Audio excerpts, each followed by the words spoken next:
So this Lloyd Banks and Fabulous thing has been heating up online over the past, I guess, for the over the past day or two now. Um, just based off the Tony Yayo interview on Breakfast Club. This is my thoughts on it. Honestly, it all comes down to preference. If you asking me who I prefer, I'm gonna say Banks all day. Um, I listen to Fab, I like Fab, but to me, they were never the same type of artists. They were similar in the sense of yeah, they were both punchline heavy. Like you know what I'm saying. Like Banks is known as the punchline king, but Fab was also very punchline heavy. You know what I'm saying. But there was just different ways. But outside of that, honestly, they're not the same.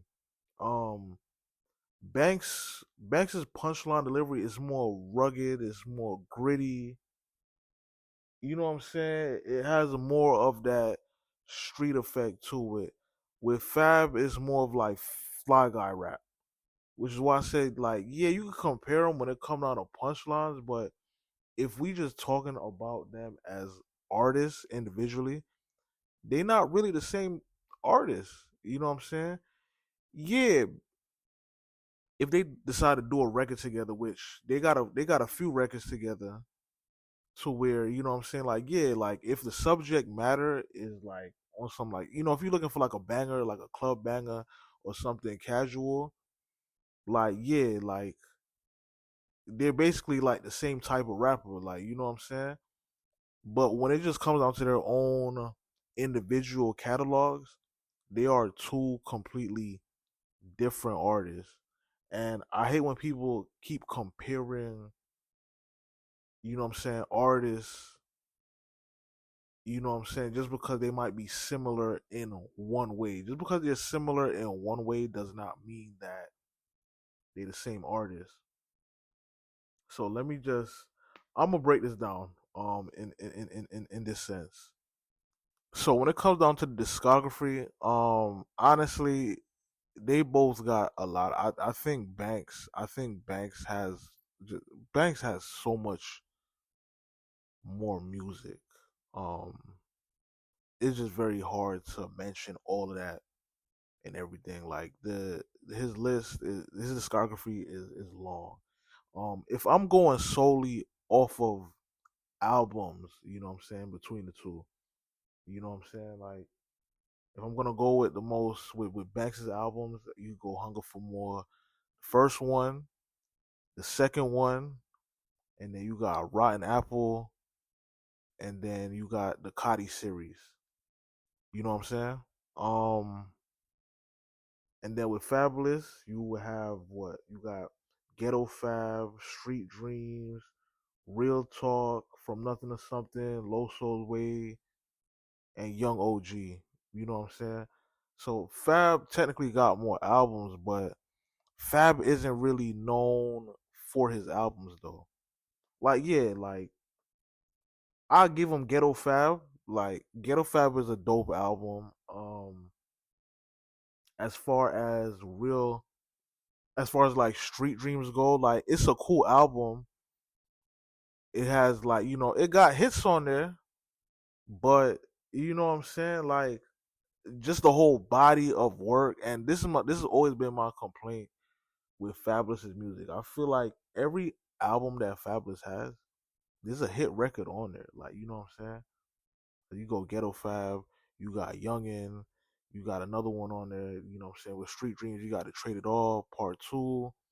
And then you know what I'm saying, you got Into You, you know what I'm saying, Real Talk, you got Breathe, you know what I'm saying. Every album there's a hit, there's always a standout record that does good in the club, but the whole body of work is just never the whole body of work is not it's not right. Like, you know what I'm saying, if I'm being honest with you, the whole body of work isn't right. And the main reason for that, the raps do get repetitive. You know what I'm saying? It's similar to like, all right, you listen to like a group like the Migos. Like, yeah, as a group, you know what I'm saying, they will put out fire records or whatever. But after a while, when you only talk about a specific thing in your music, it starts to become very repetitive. And what ends up happening is that the standout records, you'll always listen to them, but it's like for you to actually sit through that whole album, it becomes a drag, and all the other tracks are easily, what I'm saying, forgettable. Um, Now with Banks' discography, what I find with this, all right, so you have Hunger for More, the first one, okay? The first one is a classic for sure, hands down. It's a classic. You know what I'm saying? You had On Fire, you had I'm So Fly, you had Karma on there. Um, that whole, but the whole outside of those tracks, the whole body of work was magnificent.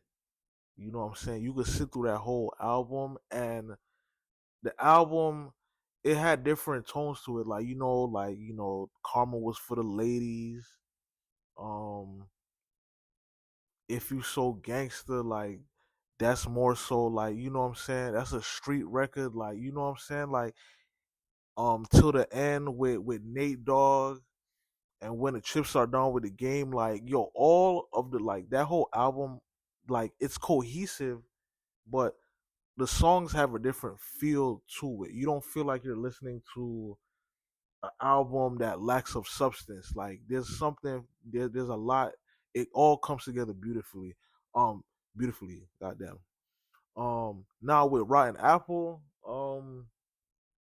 that's an interesting one because remember the Rotten Apple, that album that was supposed to come after Hunger for More was actually a mixtape called, is it called a Big Playback? I don't remember the name of the mixtape. Um, but it got leaked. You know what I'm saying? And it ended up being a mixtape, and it is a phenomenal mixtape. I think it's the Big Drawback, something like that. I don't know. Don't quote me on it. Um, Go look it up.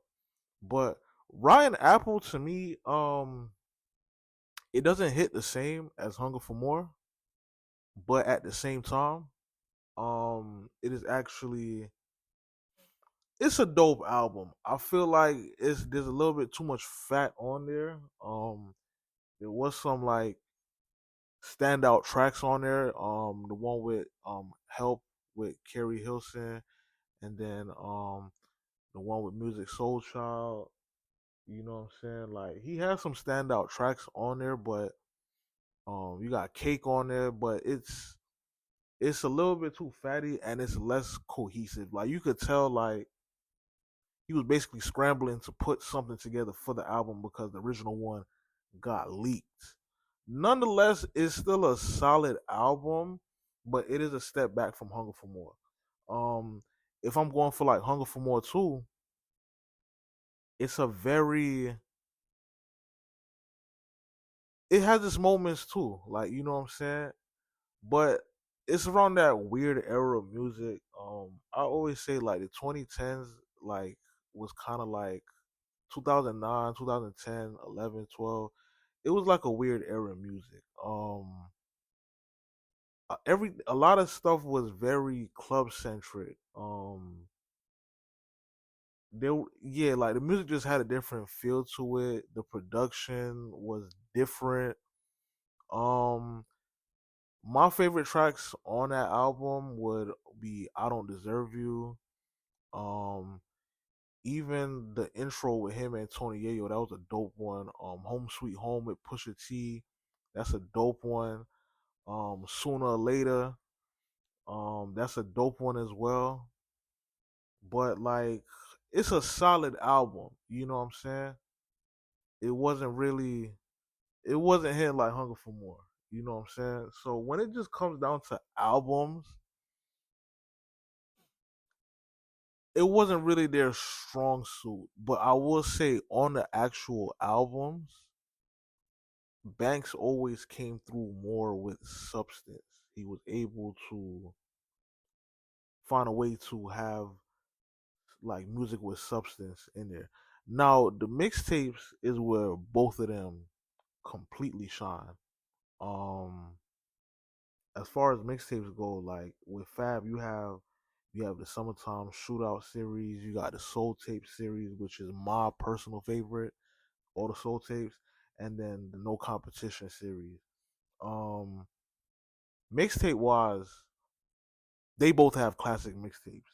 You can't really you can't hate on the mixtapes just because mixtapes have a different energy. With albums, more so, you're looking for you're supposed to show your artistry on the albums. Mixtape is just more like, you know what I'm saying? It's like a free fall basically. It doesn't have to be cohesive. Like you just gotta, you know what I'm saying? You're just putting together a body of work that's just nice. And I felt like Fab did that with those three mixtape series with Summertime Shootout, Soul Tape, and No Competition. Like, yeah, you don't gotta be conscious. You could just spit, you know what I'm saying? And it really played into what Fab really excelled at as an artist. And now, if we go to like Lloyd Banks, like I said, the mixtape discography is just crazy between these two, especially Banks, because if you factor in everything that was done on all the G Unit tapes, it's a lot. But with Banks, you know what I'm saying? Like his most notable series is like what More Money in the Bank, Halloween Havoc, and you know the Cold Corner tapes, and then the AON tapes which came later on, you know what I'm saying, after that. But Cold Corner and Halloween, you know what I'm saying, Havoc and More Money in the Bank. Those are classic mixtape series too. Like it when it comes down to mixtapes, like they really do shine a lot on the mixtapes. And this is where I say, yo, it all comes down to preference because if we just talking strictly mixtapes, like you know what I'm saying, it's all preference. You know what I'm saying? Do you want something more street or more gritty, which would be Banks, or do you want to listen to Fly Guy rap? You know what I'm saying? Which is Fab, like you know what I'm saying? So that's what it all comes down to. But apart from that, they're not the same artists, and I wish people would just stop comparing them. And if we look at present day now, which this is the flip, because I always say like, yo, you get to understand a lot about artists as they age and get older. Um, y'all notice Fab really ain't been dropping much. Like, you know what I'm saying? Like musically, you know what I'm saying? Fab will appear on a feature here and there, but a whole body of work, you're not really gonna get a lot from Fab at this point in his career because he's very. I'm sorry to say it, as much as I love Fab, like he's not really versatile in the sense of subject matter. You know what I'm saying? The punchlines is always gonna be there, the flow is gonna be there, the cadence is gonna be there, but his music lacks of substance. And you know, I think a lot of the times which draws you to an artist is you like being able to grow with the artist through their life experiences as they get older and your life experiences as you get older. And I feel like Banks is, you know what I'm saying, like the when you think about somebody that has grown musically over the years, you have to, you know what I'm saying, like you got to look at Banks. Um, I forgot, like even with Banks, I'm a total like idiot for this. I didn't even bring up the V1, the V2, the V3, the V4, the V5, the V6. I didn't even bring up that series. But you know what I'm saying? But what with Banks, I would say that's different about Banks is that he is very, as the years have gone by, like he has grown so much as an artist, especially since like, you know, being away from G Unit.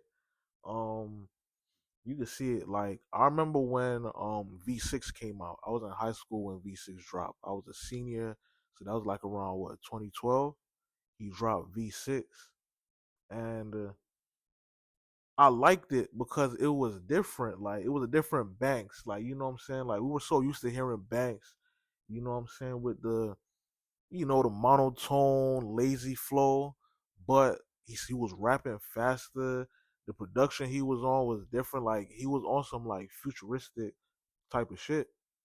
And then you know what I'm saying, like as time went on, You know what I'm saying? Like when he started dropping the AON series, and then you know what I'm saying. If I'm going back to present day with the Cudi tapes, with not even the tapes, the albums, it shows a different side of Banks. His raps are more introspective. It's like it's more grown man rap. Like you know what I'm saying. He doesn't have to rely on the punchlines no more because his lyrical bag and just him working on other areas of his craft is so deep. He doesn't even need to depend on the punchlines as much. And the punchlines are still there, but he's more surgical. His flow is a lot more surgical. You know what I'm saying? He's become more of a tactician now. And that's what I really appreciate about Banks. This is why when, you know what I'm saying, with the Halloween Havoc 4, 5, 6, you know what I'm saying, him dropping another AON, and then, you know what I'm saying, with the Cudi albums, it's like, yo, like this is why he's continuing to pump out music even more because, you know what I'm saying, he's getting older, he's getting wiser, and he just has a different outlook on everything now, which unfortunately for Fab, like I just haven't seen it. So at the end of the day, it just all comes down to personal preference. Like I said, y'all can get active in the comment section. Like, share, and subscribe.